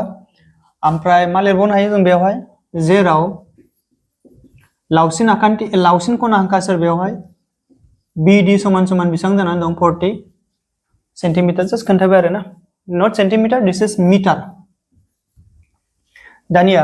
अबे आखान्थिथामनि थाखाय बानायगोन जोङो मोनसेनि थाखायल' गोजौ ओमफ्राय नङाबा मानि थाखाय गाहायनि थाखायल' नङा होमबा गोजौनिखौ लानोसै दा मा लानोसै आखान्थिथाम मायावहाय ए बि डि इयाव बेयाव हिरननि मावसुलिखौ हिरननि फर्मुलाखौ बाहायनांगोन ना होमबा हिरननि फर्मुला बाहायनोबा जोंनो मा नांगौमोनलाय एस नांगौ आखान्थिफोराथ' ए बि सि दंजोबो एसखौ नागिरसै दा डाइरेक्ट आं एस लिरसै दे काउसोरगिदिं सिमा मा दाजाबगोन दे 30 प्लास मा दङ 40 डिवाइडेड बाय 2 एन्सारा बेसेबां मोनो होनदों 30 60 जाबायना 100 जागोन नङा होमबा डिवाइडेड बाय 2 बेसेबां जागोन बे 50 मिटार बुजिबाय एसनि माना मा मोनखो आङो 50 मिटार एस मोनोबा दानिया जों दब्लायथि नागिरसै ना मानि दब्लायथि आखान्थिथाम ए बि डि नि अब्ला मानि दब्लायथि नागिरगोन जोङो आखान्थिथाम अब्लाथ' दानिया लिरनो हायो जों नङा होमबा नाव दानिया आखान्थिथाम ए बि डि नि दब्लायथि फर्मुलाया मामोनलाय S of S minus A S minus B S minus C एसआ बेसेबां दे 50 माइनास बेसेबां जागोन होनो नायलाय दे मा जागोन माखौ दानख'योमोनलाय नै बावबाय नोंसोरो बे आखान्थिफोरखौनो दानख'आमोन होमबा बे एस जाबाय ना एस माइनास ए सोरखौ बसायनो होनदो आखान्थिनि मानखौ होनदो 30 बेनि उनाव 50 माइनास 30 खौनो लाबोसै ओमफ्राय 50 माइनास 40 देहोन माना मा जागोन फटाफट होन 50 20 बेयावबो 20 बैयावहाय 10 मोनसे खोथा नैबे 20 डाबल जाखाबायना डाबल जाय जिनिसा जरा जायो जाय अनजिमाया जरा जायो बेखौ बाहेरायाव लाबोनो हाया होमबा बा 20 खौ बाहेरायाव लाबोखानोसै दा दाना नैबेहाय आरोबाव आं बेखौथ' लिरनानै देखायाबाबो जायोमोन लिरबावसै आङो बेयाव जि मोनसे दङ ना नैबेयाव जि लाबोनो हाया जि सानजाबबा मा मोनो बा आं मानो बिदि बानायखो मानो होनबा 10 हारसिङै लोगो नागायनानै दंखायो बायसान्स आं बेनिफ्राय 10 बोखावनानै लानो हायोबा बे 10 जों जरा जागोन ना लिरनानै देखायसै दे 5 सानजाब 10 सानजाब मा लिरनो हायो आङो 5 सानजाब 10 बाजिनि बेखौ बोफायबाय दे बे 10 सोर बे बैनो नङा होमबा एक्सपार्ट जानांसिगौ आंथ' मेरला बानायबोबाय बा 20 बे फैसिगोन ना 10 होमबा बेजों बेसेबां जागोन दे 200 रुट 5 मा जागोन बे मिटार स्कुवार जाबाय अब्ला मानि रम्बास मानि मोनलाय दे ए बि सि D नि दब्लायथि आं मा खोन्थादोंमोनलाय नोंसोरनो फार्स्टआवहाय आखान्थिथाम फारसेनिखौ मोनब्लानो जोङो गुबुन फारसेनिखौबो मिथिनाय जायो होमबा बेखौनो जोङो 2 टाइम्स बानायगोन नङा होमबा नैबे जिनिसा सोरनि दे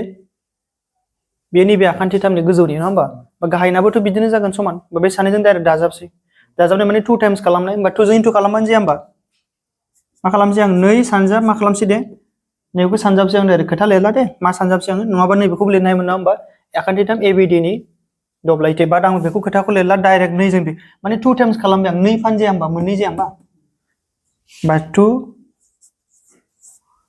ओमफ्राय मा दंबावो दे 5 मिटार स्क्वायर बुजिबाय दाना बेखौ माजों इन्टु खालामदों 2 सानजाबनै मा जागोन बे 4 नै बिदि जागोन बे एन्सारा दे बेयाव माबाफोर मिस्टेक जाबोबाय नामा जायाखैना थाबोजोबाखै 50 निफ्राय 20 थागोन बिनिफ्रायबो 20 10 20 आ बाहेरायाव फैबाय बियो 10 आ जरा जानानै फैबाय ना 5 थाबोबाय 20 सानजाब 10 200 जाहैबाय कारेक्ट बेयाव जेबो मिस्टेक गैया होमबा 400√5 मिटार स्क्वायर होनबाय गासै जाबाय बियो जाबाय खिन्थु कुइसनावथ' गासैथ' सोङाखै दिहुननांगौआसो जोंना बेखौबो नांफागौ खिन्थु डाइरेक्ट थोंजोङै बेखौ सोङाखै मा लिरगोन दे माफ्रोम मोसौआ जानो हानाय दब्लाय बिदि लिरसै नङा होमबा माफ्रोम मासेयाव बेसेबां मोनजागोन बेखौसो नांगौ ना बा माफ्रोम लिरबा जाया होमबा सोदोबा माफ्रोम मोसौआ मा जानो हानाय गांसो जानो हानाय ना गांसो जानो हाथाव दब्लाय माफ्रोम माने मासेयाव गासै 18टा दंमोन ना बा गाहायाव मा थागोन बे 18 गोजौआव माखौ राननांगौ जोङो √5 नैबे बै 40 नङामोनदांलै 48 सो ना माया 48 लावखान्थिया ना दे जेबो नङा ओके जोंना नैबे होमबा अफाय मिस्टेक जादों नैबे मा जानांगौ दे 40 नङा बे मा जानांगौ 48 जों बेयाव नायनाया मिस्टेक जादों दे होमबा आं बेखौ मा लानोसै दे 48 एसे सोलायफिनसै नङा होमबा नैबे मा जागोन दे 48 कारेक्सन बानायफिन दे नैबे 30 दहाय 100 मोन दा 8 बारायबायना होमबा नैबे मा जागोन 10 मा जागोन दे बे 8 108 जायोबा नैबे बेसेबां जासिगोन बे 2 सानजाब 5 10 2 सानजाब 4 8 मिटार जागोन बे नङा होमबा दानिया नैबे आं गासिबावबो मा जोबनांसिगोन होमबा 54 नैबेबो मा जागोन दे 54 नैबेबो 54 नैबे 54 नैबेखौ आं मा लागोन दा 48 40 लाफ्लांदों जोंना मिस्टेक जादों बे ना मेन कुइसनखौ लिरनानै लानायानो होमबा नैबेखौ दानख'फिनदो दे 54 सानजाब बेखौ दानख'योबा मा जागोन दे 4 ओमफ्राय 2 24 थाबाय दे सानजाब नैबेयावलाय बेयावबोथ' 24 आरो बेयाव 48 2 6 थागोन नङा होमबा बेखौ बोरै सिफायगोन दे दाना होनलाय नैबेथ' 24 फैखासिगोन ना सिङाव मा दङ 6 नै आं नोंसोरनो खोन्थानोसै बेहाय नै 24 फैबाय दे गासिबो आबुङै फैजोबगोन दे बे नै माबायदि सालाक जानांगौ नै बेखौहाय जुदि नोंसोरो ना गिदिरै माने नोजोर होनो रोङाबा एकदम सिफायथार जेनेबा नों 54 खौ नोङो आइडिया गैया जेबो बेथ' जाखाबायना नै ना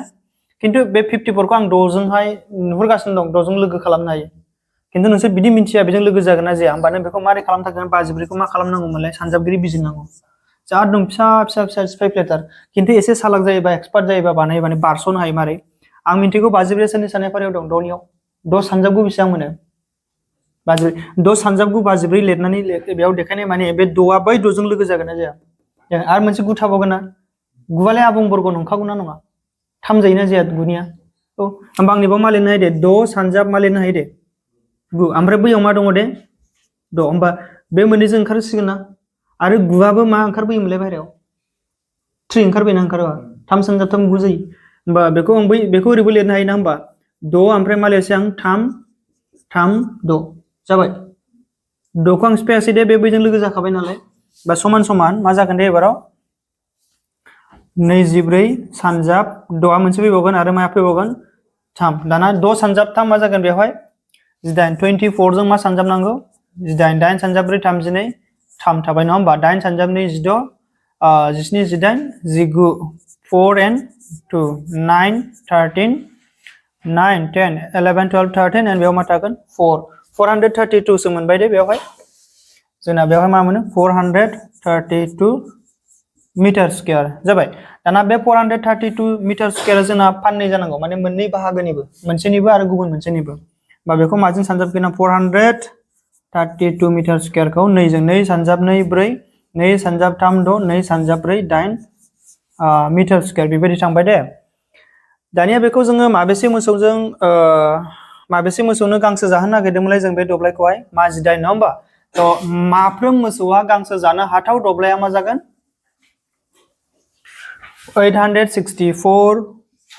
864 divided by 18 जिदाइननि साननायफोराव बहा मोनो डाइरेक्ट नागिरनो सेस्था खालामलाय जिदाइनजों जुदि आं 4 हरोबा 8 सानजाब 4 32 3 हाथले थाबाय नङा होमबा 4 सानजाब 4 5 6 7 72 ओके नानै बेखौ रानथायनि दे 864 खौ माजों रानथायसै आङो आरो नङाबा जुदि नोंसोरो बिदि इसेबां खस्थ जिदाइननि साननायफोराव खस्थ गैयाबा डाइरेक्ट 2 जों मोननैबो जरा अनजिमाबा सोरनि साननायफोराव थायो 2 नियाव 2 जों दानदो 2 सानजाब 9 बेसेबां मोनो 18 बेखौबो दानहरदो 2 सानजाब 4 डाइरेक्ट सिनायखायो 2 नि साननायफोराव इजिलि 2 सानजाब 4 8 2 सानजाब 3 6 2 सानजाब 2 4 दाना बेखौ 9 नि साननायफोरावथ' दंखायो बे दङ होननानै बोरै सिनायमोनलाय जोङो केन्सेल 9 जोंबो दाननो हायो बेनि बेसानफोरखौ मा खालामनांगौ दाजाबजोबनांगौ दाजाबलाय मा मोनो 4 5 6 7 ओमफ्राय 8 9 बे अनजिमानि बेसानफोरखौ दाजाबनानै मोननाया 9 जों रानजायो 9 मोनोना 9 9 नि साननायफोराव दंना गैया दङ तारमाने बेयो सोरजों रानजागोन बे पुरा 432 आ 9 जों तारमाने नैबेखौ 432 खौ आङो माजों दानसे दे खनसेनो 9 जों दंखायो बेयो सियर जाखाबाय आं दे मानो होनबा दाजाबनानै मोननाया 9 नि साननायफोराव दं माने बे अनजिमायाबो सोरनियाव दङ बे 9 नियाव 9 सानजाब 43 थ' गैया खाथियाव मा दङ 9 सानजाब 4 36 9 सानजाब 4 बेसेबां जायो 36 जाबायना होमबा 43 निफ्राय 36 दानख'योबा मा थागोन बेसेबां थागोन दे बेयावथ' 43 मोन ना 36 7 थागोन बेसेबां थागोन 7 जों 2 जों 72 9 सानजाब 8 72 होमबा बेसेबां जागोन 48 बिदि रोङाबा नों 432 खौ रानबानो जाबाय ना 9 जों नङा होमबा होमबानो मोनगोन होमबा एन्सारा मा जागोन 48 मिटार्स दैट मिन्स मासे मोसौआ जानो हानाय गांसो जानो हानाय बे एरियाया दब्लाया बेसेबां जागोन बे 48 मिटार स्क्वायर लिरनानै लादो क्वेश्चन नम्बर 6 दानिया ना गंसे साथाया मोन 10 आखान्थि थामारि फिक्सार दङ दे बेनिया बे 12.6 आव नुबायना फिक्सारखौ नोंसोरो मा बुंदों बेयाव दे गंसे साथाया मोन 10 आखान्थि थामारि गुबुन गुबुन मोननै गाबनि सिजों सुथाबनायनो नैबे 12.16 नि सावगारिखौ नायनो थिनदों मोनफ्रोम सि टुक्रानि जखाया 20 सेन्टिमिटार 50 सेन्टिमिटार आरो 50 सेन्टिमिटार बावना साथाखौ बानायनो मोनफ्रोम गाबनि बेसेबां सि नांगोन मोनफ्रोम गाबनि गाबा मोनबेसे रोखोमनि बेयाव दे मोननै कालार आरो जों पिक्चाराव नायबा सिनायगोन ओरैनो ब्लु व्हाइट दादो नङा होमबा ब्लु व्हाइट माने साथाया फाख्रा सिख्रा बानायनाय ओरैबायदि दे जोङो आं साथाखौथ' एक्जाक्टलि बानायनो हानाय नङा जेखुनु माने साथा बेयाव मोनबेसे माबाजों बानायदों होनना बुंदों ओरैबायदि जायोना साथाया बेबायदि जायोना बेयावहाय आङो मोननैखौल' देखायसै जेनेबा मोनथामल' देखायबाय आं दे मोनथामल' देखायबाय आं नै बे माबायदि महरनिनो बे आखान्थिथाम महरनि जानानै दङ ओमफ्राय ओरै गोथों होथारदों आरोखि ना बिदि देनाय नङा दा बेयावहाय मोनसे आखान्थिनि मानखौ मा होदों नैबे बेसेबां होनना बुंदों नैबेथ' बिदि देबा दे बे पिक्चारनि मथेबा ओरै थां जानानै एकदम टाइट जों आंसो बहाय मा नुदों ओरै दबनाय बेयाव बिदि टाइट जानानै दं बे फुरानो दे सिदा जायोना बे गोथों जों ओरै लुज जायोबासो दुरबल ओरै नुयोना ओरै गोथों बे फुरा होमबा बे आखान्थिथामना बेबो ओरैहाय होमबा आखान्थिथाम महरनि बेयाव मोनबेसे थुख्रा दङ दे नोंसिनिबा 10टा बुंदों बेयाव मोनबेसे बुंदों नुबाय मोन 10 आखान्थिथामारि आंथ' बेयाव मोनथामल' देखायबाय नै मोनसे मोननै मोनथाम बा हरैबो मोनथाम दं सानना लादो जेनेबा खिन्थु टटेल बेयाव बेसेबां गुवार बे साथाया 10टा माने ओरै जों मोनसे मोननै मोनथाम मोनब्रै मोनबा आरो हरै उनजों सोरगिदिं सानजोबोबा बेसेबां मोनगोन नोंसोरो 10टा बुजिबायना खोथाखौ आरो बेयावहाय मोनबेसे रोखोमनि गाब दं मोननै गाबनि नामखौ खोन्थायाखै खिन्थु पिक्चारखौ नायोबा लेखानि मथेबा मोनसेखौ ब्लु लादों मोनसेखौ मा लादों नोंसोरो व्हाइट निला आरो गुफुर जेनेबा ओरै नै फाख्रा सिख्रा खालामदोंना नैबेखौ गोसोम लादों नैबे मा जालायबाय गुफुर नैबे मा जालायबाय बे गोसोम बेबायदि बाख्ल' 10तानि गेजेराव मोनबाया दस्रा कालार आरो मोनबाया मा जागोन बे गुबुन कालार होनबा मोननै रोखोमनि कालाराव मोनबा गोलैगोन ना गोलैया गोलैगोन मोनफ्रोम कालारा बेसेबां बाहाग गोलैयो बेखौ सोंदों बुजिदों मोनफ्रोम कालारा मोनबेसे दं बाहाय दे मोननै ओमफ्राय गासिबो बे आखान्थिथामनि महरा समान गोजा सोरबा गुवार सोरबा गुसेब थायो नामा सादाया बे माबाया बिदिथ' साजायबा नायजानाय नङा बे साइजआनो जानाय नङा गुवार गुसेबबा होमबा आरो मोनफ्रोम आखान्थिनि मान होनाय दं बेसेबां दे खोन्थालाय 20 50 50 नैबे 20 जागोन नैबे बेसेबां बे cm आव लादों बे सेन्टिमिटाराव नङा होमबा बे 20 नैबे बेसेबां जागोन दे नैबे 50 सेन्टिमिटार 50 सेन्टिमिटार नैबे बेसेबां जागोन बे 50 ओरै 50 50 जागोन नैबेबो मा जागोन 50 बैबो मा जागोन 50 होमबा बे मा रोखोम आखान्थिथाम नोंसिनिबा गोरोबनै मोननै गोरोबदोंना गोरोबाखै जेखुनु गोरोबनै जाब्लाबो जायाबाबो जोंथ' उपाय गैया माखौ बाहायथारनांगोन जोङो हिरननि मावसुलुजों मोनसे आखान्थिथामनि दब्लायथि नागिरनो हायो ना हायो मोनसेनि हायोबा मोनबेसेनिबो हागोन नोंसोरो 10तानिबो हागोन मोनबेसेनि हागोन 10ता आं फुरा खाहानिखौ खोन्थाखानोसै नै जै मोनसेनि मोनबायना मोनसेनि नागिरोबा बे मोनसेखौ माजों सानजाबगोन नोंसोरो जिजों सानजाबनाय माने माखौ मोननाय गासिबखौबो मोनजोबनाय दाना बेखौ गासिबो मोननाय टटेलखौ नोङो बेयावहाय 10तानि मोनबाय जेनेबा दे गाबा मोनबेसे रोखोमनि मोनलाय बाहाय मोननै ओमफ्राय 2 जों रानदो नों माजों रानदो 2 जों रानब्लानो मा जाबाय बे आलदा आलदा बाहाग जाबाय बे गाबाथ' मोननै ना बा 2 जों राननाय माने मोननै बाहाग खालामनाय बा मोनसे गाबा बेसेबां मोनगोन आरो मोनसे गाबा बेसेबां मोनगोन बेखौ आइडिया मोनसिगोन जोङो बुजिबाय दा आं बिदि बानायाबो जानो हागौ दा मेरला रोखोम दं बानायनायाथ' दे बिनिफ्राय सर्टसिन जायोबा आं दा बेखौ एप्लाइ खालामहैनो हागौ होमबा नाय बाहाय बेयावहायथ' मा लागोन बाहाय आच्छा कुइसनाव माबायदि खोथा लिरथावथाव नायनि आखान्थिथामारि होनना बुंदों ना मोनफ्रोम सि थुख्रानि जखाया अके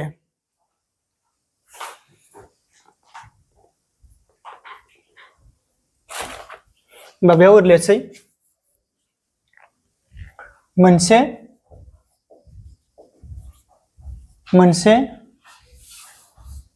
आखान्थिथामारि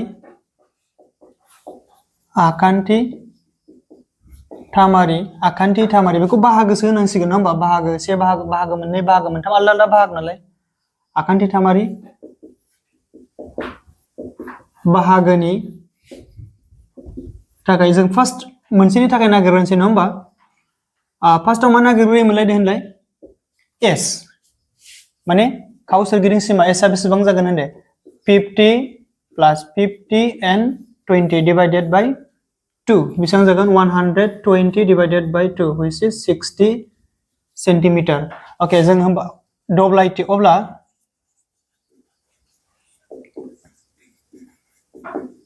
बे आखान्थिथामारि बाहागोनि दब्लायथिया मा जागोन s - a s - b गोनां s आ बेसेबांखौ जों दा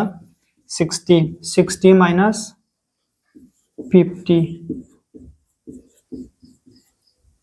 60 - 20 बेसेबां जागोन देन बेवहाय 60 10 and 40 नैबे 10 आथ' फैसिगोन ना सिङाव मा थाखो दे बेवहाय 10 6 आ जायोना जाया 10 6 आ बेसेबां 10 सानजाब 2 बेसेबां मोनो 60 खिन्थु आं 2 खौ सिफायबावोबा 2 सानजाब 3 लिरनो हायो ना हाया हायो दाना बैयावहाय 40 आव 10 सानजाब 4 लिरनो हायो ना हाया 10 सानजाब 4 40 खिन्थु आं बे 4 खौ सिफायनानै मा लिरबावनो हायो 2 सानजाब 2 बा मा ओंखारबोखो दे 10 बेले 10 आ फैबायना डाबल 2 निफ्राय मोनसे फैगोन ना ओमफ्राय 6 आनो थाबाय दे नांला नैबेखौ दे 10 सानजाब 100 100 सानजाब 2 बेसेबां जागोन 200 सेन्टिमिटार बेयो मोनसेनि जाबाय दे मोनबेसेनि बेयो मोनसे दाना मोनसेनि मोनोबा बेखौ माजों सानजाबनांगौ होनदोंमोनलै आङो जिजों खिन्थु आं बिदि बानायला दे जिजों सानजाबोबा नों माजों रानबावनांगोन दे होनलाय जिजों सानजाबाथ' टटेलसो मोनबाय आरो टटेलखौबो नांनायाथ' टटेलखौ बियाखै बेनिया मा नांगौ बे टटेल मोनखांनायनि उनाव बेखौ नों बाहाग मोननै खालामबावनांगौ होमबासो गुबुन गुबुन कालारनि बाहाग गोलैजोबगोन ना बेवहाय आङो माल्टिप्लाइ खालामनानै आरो 2 जों डिभाइड खालामबावनाय बिनि बदलै सर्टकाट आं मा खालामगोन दे मोनबाजों सानजाबसै बेखौ माजों सानजाबसै आङो मोनबा मानो मोनबाजों सानजाबगोन दे बुंलाय 5टा जों सानजाबनाय माने मोनसे कालारावथ' मोनबा गोलैनानै दं 10टायावहाय मोनसेयाबो मा जानानै दं 5टा बा जुदि नों 5 जों सानजाबनाय माने जेनेबा नाय ब्लेक मोनसेखौ लादों नों ब्लेक कालारा मोनबेसे बाहागो जानानै दं 5 व्हाइटआबो बेसेबां जानानै दं जेनेबा 5 दा खबसेयावहाय मोनसे जायगायावहाय बेसेबां मोनदों आं दा 200 बा आं बेखौ टटेलाव नागिरालासिनो माजों सानजाबसै दे बेखौ आङो 5 जों सानजाबबा आं मा मोनबाय जेनेबा गुफुर कालारनि मोनबाय गुफुर कालारनि मोननाय माने बेबो सोरनिबो जागोन दे गोसोमनि मानो होनबा खावसे खावसेखासो नालाय 50-50 मोनबा माने मा समान जाबायना ओंखायनो आं बेखौ माजों सानजाबगोन दे होनलाय 5 जों सानजाबगोन आं डाइरेक्ट माजों 5 जों जिहेतु मोनबा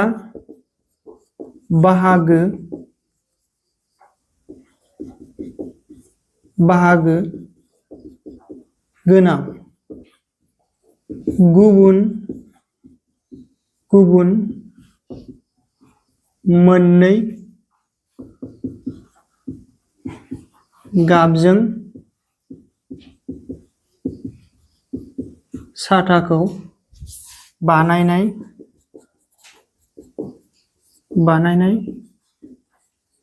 जादों बेखायनो कुइसनाव मा सोंदोंमोन सि नङा होमबा बेखायनो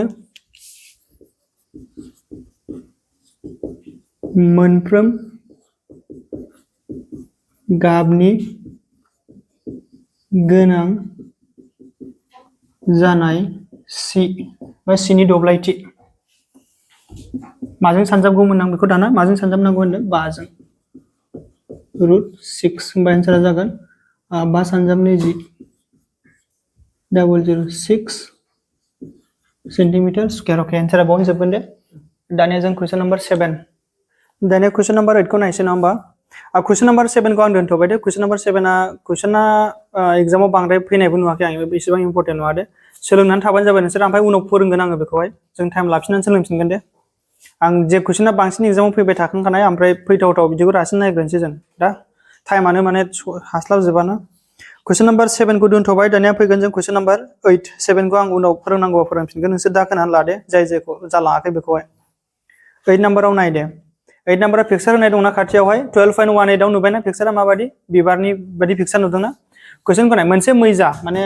मैजा मिन्स माखौ होनना बुङोमोन जोङो दे इन्जुर बा मोनसे फ्लरखौ साननानै लादो दे बे गाहायाव हासेयावहाय वाल फ्लरखौ बुंदों दे गाहायखौ मैजा होनना बुङो मैजानि मोनसे बिबार साजायनाया गं 16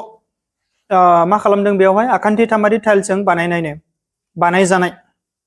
जायनि आखान्थिफोरा बेबायदि मान होनाय दं मोनथाम नङा होमबा 9 सेन्टिमिटार 28 सेन्टिमिटार एन्ड 35 सेन्टिमिटार मोनफ्रोम बर्ग सेन्टिमिटाराव 50 फैसा राङै जुदि टाइलखौ हुस्लिमनायनि खरसा जायोब्ला अब्ला गासै बे टाइलखौहाय हुस्लिमनायाव माने पलिश खालामनायावहाय लागायनायाव बेसेबां खरसा जागोन बेखौ सोंदों थारमाने बे कुइसना ओरैबायदि मोनसे बिबार साजायनाय दं बिबार महरनि दे बे मैजायावहाय स्ट्राक्चार जेनेबा पिक्सार आखियामबा जों वालावहाय बे वालाव आगर मानि आगरनो बिबारनि बे बिबारखौ माजों साजायनो नागिरदों टाइल्सजों माबायदि महरनि टाइल्स नुखाबाय दा नै ओरैबायदि दङ नै आखिजोबनो हानाय नङा मोननैसो आखिनो होनसै बेबायदि शेपनि आखिनो नंगौना नङा बेबायदि ओरैहाय बेबायदि इन्जुरावहाय बिदि सावगारि आखिनाय ओरै गल सोरगिदिं दंजोबो मिथिबाय बेबायदि ना पिक्सारा दा बेवहाय नायलाय बेयाव मोनबेसे आखान्थिथाम दं मोनसे मोननै ओरै मोनथाम मोनब्रै ओरै सोरगिदिं जानानै दं गासै बेसेबांथा आखान्थिथाम दङनो बाहाय 16था टाइल्सखौनो खावनै जाबदों मिथिबाय ओरै खावसे मोनसे ओरैजों मोनसे बिदि गासैबो समानानोखा बेसेबां होनदों सेन्टिमिटारखौ नायदो दे 28 एन्ड 9 ना मारै लादो 28 नङा 28 35 एन्ड 9 नैबेखौ 28 लानोसै नैबेखौ मा लानोसै आङो 28 नैबे गोलावसिना मा जागोन बे 35 नैबे मा जागोन बे 9 नैबेबो मा जासिगोनलाय बे 9 बे 35 बै मा जागोन बे 28 होनबा मोनफ्रोमबो आखान्थिथामानो समान गोजाखासो मोनसे आखान्थिथामनि मोनबानोथ' बेखौ गासिखौबो माजों सानजाबगोन दे नोङो 16 जों खोनासं बे टाइल्सखौ होनायावहाय मोनफ्रोम बर्ग मिटारफायाव बेसेबां दाम लायोनो मिटारथ' होनाखै सेन्टिमिटारसो ना मोनफ्रोम बर्ग सेन्टिमिटाराव बेसेबां फैसा लायोनो बेयाव 50 पैसे रुपिसबो नङा 50 पैसे आथोना मिथिबाय दा बे गासैबो टाइल्सखौ कभार खालामजोबनांगौबा पलिश खालामजोबनांगौबा ना थारमाने बेखौ मा खालामनांगौबा हुस्लिमनांगौबा समान खालामनांगौबा बे मिस्ट्रिया बेसेबां खरसा नांगोन बेखौ बिदों होमबा नोङो दखरसे फिसा एरियायावनो सेन्टिमिटार स्क्वायर माने फिसा एरियायावनो 50 फैसा जायो होमबा गासैनि दब्लायथि नागिरदो बेखौ माजों सानजाबदों नोंसोरो 50 बा फार्स्टआव मोनसे आखान्थिथामनि नागिरग्रो बेखौ माजों सानजाब नोंसोरो 12 जों 12 था ना बाव टाइल्सआ होमबानो टोटाल मोनगोन दे बानायद मोनसे माबे दे टाइल लिरबाय आं दे मोनसे टाइलनि थाखाय मा महरनि बे आखान्थियासो जिखुनु था बे मा बाने आखान्थिथाम मारि महर मोनसे आखान्थिथामारि टाइलनि थाखाय नङा होमबा एस लिरबाय आं डाइरेक्ट शर्टआव एस माने मा मोनलाय दे नोंसोर एग्जामाव फुल लिरना हरजोब दे आं बुंखादों बेखौ शर्ट एस माने माबा मोनसे इंट्रोडक्शन होनांगोन ना मा लिरनांगौ नोंसोर लेफ्ट साइडआव दे एग्जामावहाय खाव सोरगिदिं सिमा होदो ओमफ्राय मा लिरदों नोंसोरो एस मा खालामनांगौमोनलाय गासिखौबो दाजाबजोबनांगौ 28 दङ 35 दङ एन मा दङ 9 कुइसन लिरनाया मिस्टेक जायाखै ना मान लिरनायखौ नायदो नङाबा जों बानायखानाय आरो दा खोमोरफिननांगोन 9 28 एन 35 9 28 एन 35 करेक्ट माजों राननांगौ 2 जों दे दाजाबदो दे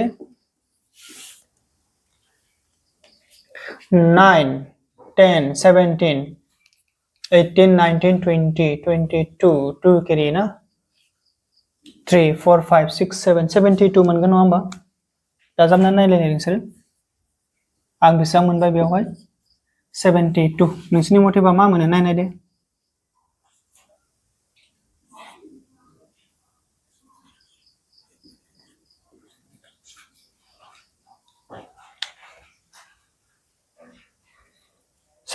आनोखा नङा होमबा दानिया 36 मोनबाय दा दानिया दब्लायथि नागिरसै ना बेनि बेखायनो मा जागोन गंसे टाइलनि मा बेयो दब्लायथि नै बेयाव मान बसायदोल आं गाहायाव लिरबाय 36 आखान्थिफोरखौ दानख'नांगौ ना 36 माइनास मोनसे मामोन दे 28 35 एन्ड 9 बा बेयाव बेसेबां जागोन 36 दानख'दोबाय 12 निफ्राय 8 दानख'योबा 8 28 8ल' थाखासिगोन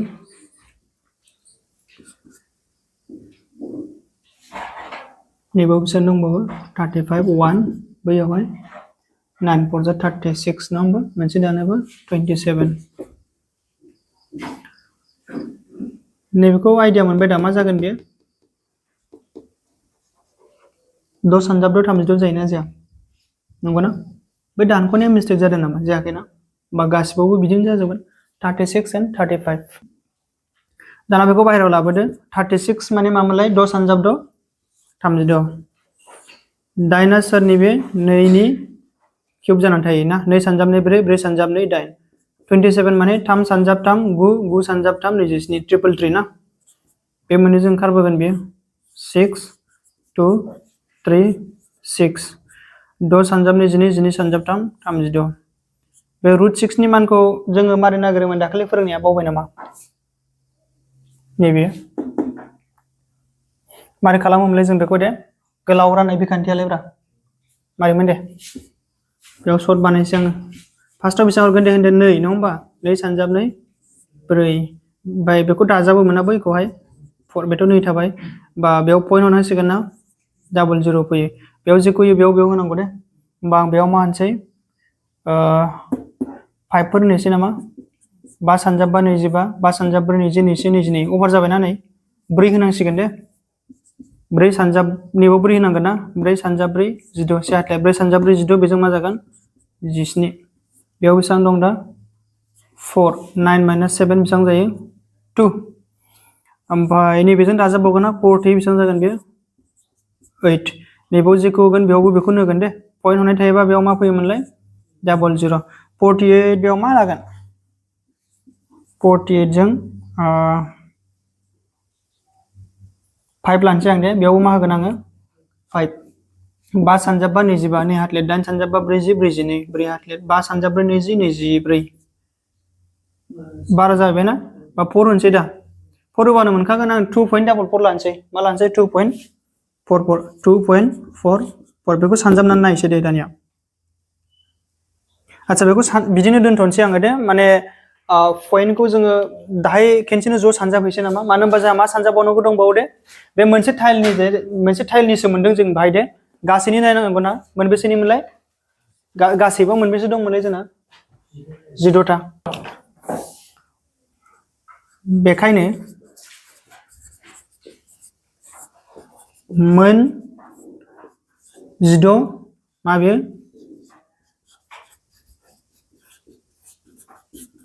टाइलफोरनि दब्लाय 16 into 36 into 2.4 and 4 ओके बेखौ सानजाबजोबदो दे दानिया आं नैबेखौ खोमोरसै दे 36 जों मा सानजाबनांगौ जोङो 16 द' सानजाब द' 36 द' सानजाब 38 21 6 6 7 and 5 आरो बेजों मा सानजाबावनांगौ 2 44 द' सानजाब 4 24 नै 7 सानजाब 4 28 30 5 सानजाब 4 20 23 4 0 3 2 द' सानजाब 22 1 ना 7 सानजाब 24 15 5 सानजाब 20 11 बेयाव नायदो 4 फैगोन बेयावबो 4 फैगोन 3 2 5 and 5 6 7 8 9 10 1 carry 2 1 3 and 4 and नैबाव मा फैगोन 1 1 4 मा फैगोन आंना 0 1 4 0 5 4 4 आं नै बिदिसो मोनबाय मा मोनखो आङो 1 4 0 5 बेयाव डाबल डेसिमेल पार्टआ मोननै नालाय 4 ओमफ्राय 4 उननि एफा एनैया जेबो नङा दे बेनो जागोन बेसेबां मोनखो आं दा बेयाव बेजों माल्टिप्लाइ खालामजोबनानै दे 1405.44 बेयो मा बे सेन्टिमिटार स्क्वायर बे एफा एनैया ओरैहाय सोलायबोनायनि चान्स दं माब्ला सोलायगोन दे जेब्लानाखि दहाय आङो मामोनलाय √6 सो लादोंमोन ना बुजिबाय √6 खौ आङो कमप्लिटलि रानथायाखैना लास्टआव मोननै डिजिटल' रानदों नालाय ओरै खम बारा जायबावनो हागौ उननि पइन्टआ एसे सोलाय सोल' जाब्लानो ओरैबो एसे जायो बे जेबो नङा दे होमबा बेसेबां मोनखो 1405 थारमाने 1405.4 मा मोनदों 44 सेन्टिमिटार स्क्वायर गासै दब्लायथि दाना बेखौ माजों सानजाबबावदो दे 50 फैसाजों माजों 50 फैसाजों कमा होनानै गासै माबे खरसा बेखौ माजों सानजाबबावनांगौ होनदों आङो 50 जों 50 into 1405.4 and 4 के बेखौहाय 1014054 50 माने लाथिख'खौ दोनबाय आं दे मोनसेखौ सानजाबफानो नङा 5 सानजाब्रै बेसेबां मोनो दे होनदों थारमाने बे ओरैबायदि होननाय जाबाय पइन्टआव ओरै बारलांखाबाय लाथिख' सानजाबबा मा जायोमोनलाय गोसोआव दं नोंसोरो बे पइन्टआव ओरै बारो होननाया लाथिख'जों सानजाबबा बे लाथिख' मोनसेनि थाखाय बे पइन्टआव बेजों बारलांबाय हरैहाय नङा होमबा थारमाने डेसिमेला मोनसेल'सै बे लाथिख'आ गोमाबाय बे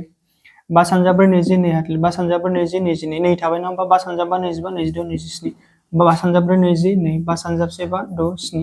बेयाव बेसेबां मोनगोन आङो 70272 दशमिकनि बाहागानि बाव मोनसे दंबावोमोन दे दशमिकआ नै बाय नङा होमबा बेयावबो नैबाव फैगोन ना बा नैबे रिमुभ जाबाय बा नै बिदि जाहैगोन बेयो मा बे फैसासो जानानै दं बे मिथिबाय बेखौ बहा लांनांगौ जों दानिया दे राङाव लाङोबा माजों रानदो 100 जों मानो होनबा जों मिथिगौ से राङाव बेसेबां फैसा थायो 100 माजों रानगोन बेखौहाय 100 रां एन्सारा जागोन 702 जेसेबां 0 दं एसेबांनो लेफ्ट साइड जों बारो मोनसे मोननै ना बा बेनिफ्राय दशमिकआ खनबेसे हरगोन खनसे खननै निबाव फैदो